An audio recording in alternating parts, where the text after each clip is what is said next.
নমস্কাৰ সকলোকে মোৰ এটি সৰু ভিডিঅ'লৈ আপোনালোক সকলোকে স্বাগতম জনালোঁ। আজি আমি চাবলৈ গৈ আছোঁ ৰুদ্ৰ অসমীয়া ছবি গৃহত আহিছে, গতিকে আমি অসমীয়া ছবি উপভোগ কৰিব লাগিবই, সেইটো আছে আমাৰ বাবে উপহাৰ। গতিকে আমি ধুনীয়াকৈ সোমাই গ'লোঁ হলৰ ভিতৰলৈ বুলি দিয়কচোন। ঘূৰ অন্ধকাৰ ভূতে বাস কৰা আগতে তাৰপিছতে লাহেকৈ ধুনীয়াকৈ ছিটকেইটা চাই বহুত দেৰি পিছত পালোঁগৈ ছিটকেইটা। এয়া বহি আছোঁ ছিটত ধুনীয়াকৈ একেবাৰে তলত C1 চিটটো।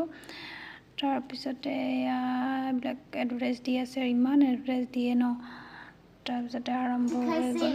সেয়া চিনি পাইছে একদম মোৰ যে ফেভাৰিট হয় আৰু দেই, টিকলি মানুহজনী। তাৰপিছতে অসমৰ হ'ব ধন নাথাকিলে লাভ নাই। আৰু শুনা, নেৰিবি ছাতি লাঠি তিয়নি, আজিৰ পৰা আমি হলো বিয়ৈ আৰু বিয়নী। অ'কে। বহাগ মাহত গছৰ ডালত বিনাই থাকি কুলি, এতিয়াই কাটোকৈ মোৰ 30 বছৰীয়া চুলিত। বেচেৰা 30 বছৰ চুলি ৰাখিও গাৰ্লফ্ৰেণ্ড পালে। সুন্দৰ দৃশ্য বিবাহ। তাৰপিছতে ধুনীয়াকৈ গানটো সকলোৰে ফেভাৰিটে হয় চাগে।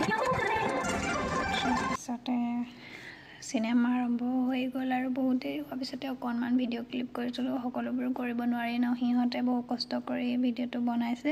তাৰপিছতে আমি চিনেমা শেষ হ'ল, আহি পেলাই